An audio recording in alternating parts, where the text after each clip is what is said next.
एका श्रीमंत मुलीला झालं गावातील गरीब तरुण मुलावर प्रेम. पण तिला जेव्हा समजलं त्याचं अगोदरच लग्न झालेलं आहे, मग तिनं जे केलं ते. नमस्कार मित्रांनो, स्वागत आहे तुमचं आमच्या चॅनलमध्ये. तुम्ही जर अजून आमचं चॅनल सबस्क्राईब केलं नसेल तर चॅनलला सबस्क्राईब करा. धन्यवाद. एका छोट्याशा गावात आकाश नावाचा तरुण राहत होता. तो त्याचं कुटुंब त्याच्या रोजच्या कमाईवर चालवायचा. त्याची परिस्थिती एवढी गरीब होती की तो जर एक दिवस कामावर नाही गेला तर त्याच्या घरी खाण्यासाठी काही नसायचे. त्याला रोज पण कामासाठी जावे लागत. तो दिसायला पण चांगला होता आणि हुशार पण खूप होता. घरची परिस्थिती बरोबर नसल्याने तो शिकलेला नव्हता. त्या गावात एक खूप श्रीमंत सेठ होता. गावातले अर्धे लोक त्याच्याकडे कामाला होते आणि आकाश पण त्या सेठकडेच काम करायचा.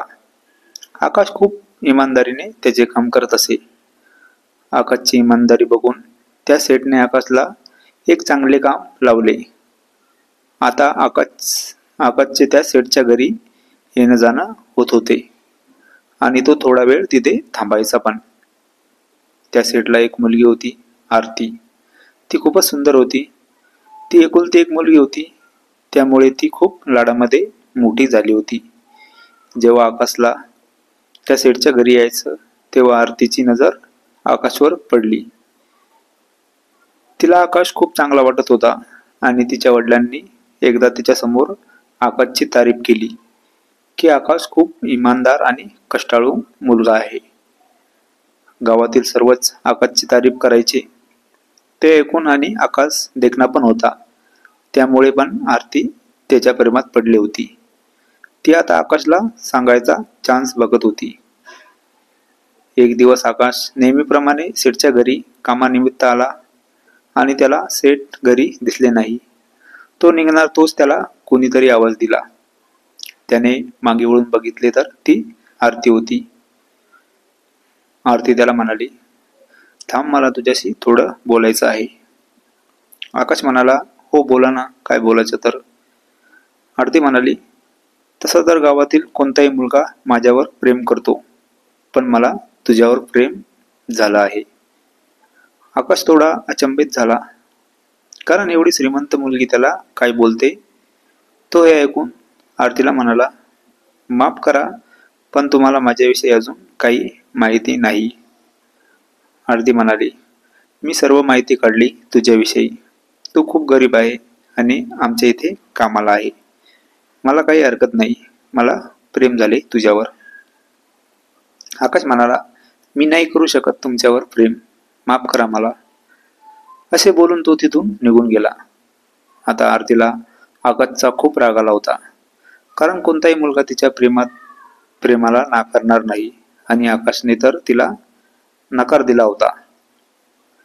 ती आता आकाशला भेटायला आकाश जिथे काम करतो तिथे गेली होती.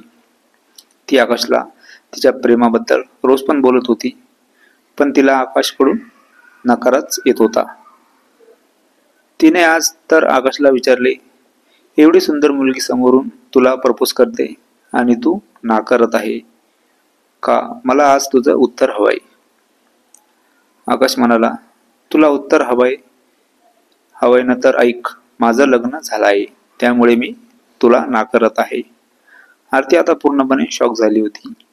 तिला समजले की आकाशचे अगोदरच लग्न झाले आहे. आता काय करावे याचा ती विचार करत होती. आकाशचे लग्न झालेलं होतं. तो त्याच्या बायकोवर खूप प्रेम करत होता. त्याच्या घरामध्ये त्याचे आई वडील आणि त्याची बायको एवढे जण राहत होते. आता आरतीला जेव्हापासून समजले की आकाशचे लग्न झाले आहे, तिला आता करमत नव्हते.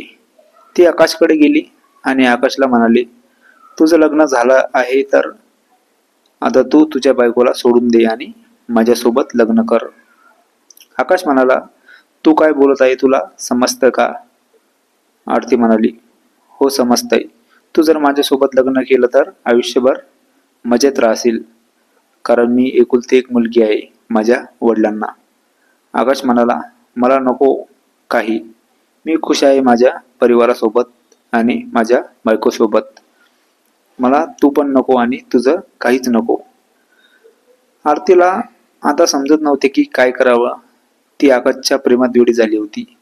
ती आता आकाशच्या घरी गेली आणि आकाशच्या बायकोला म्हणाली, तू आकाशला डिवोर्स दे, तुला किती पैसे पाहिजे ते सांग आताच. आकाशच्या बायकोने आकाशला फोन करून घरी बोलवून घेतले आणि सर्व सांगितले. आता आकाशने आरतीला तिच्या वडिलांकडे नेले आणि तिच्या वडिलांना सर्व सांगितले. आरतीने तिच्या वडिलांकडे पण हट्ट केला. तिचे वडील पण आकाशला म्हणाले, माझ्या मुलीला जे हवंय ते मी दिलं. आता तिला तू पाहिजे तर तू तिच्यासोबत लग्न कर, तुला माझी सर्व संपत्ती भेटेल. आकाश म्हणाला, सेठ, मी एक इमानदारीने कमवणारा माणूस आहे. असं कोणाची संपत्ती नकोय मला. माझ्यासोबत जिने अगोदरच 7 जन्माची गाठ बांधली, तिला मी कुठल्याही संपत्तीसाठी सोडू शकत नाही. नंतर आकाशने त्या सेठचे काम सोडले आणि तिथून आपल्या परिवाराला घेऊन दूर गेला आणि तिथे तो एकदम खुश होता त्याच्या परिवारासोबत. ही कथा पूर्णपणे काल्पनिक आहे. वास्तविक जीवनाशी काही संबंध नाही. ही कथा फक्त मनोरंजनासाठी आहे. मित्रांनो, कथा आवडल्यास चॅनलला सबस्क्राईब करा. धन्यवाद.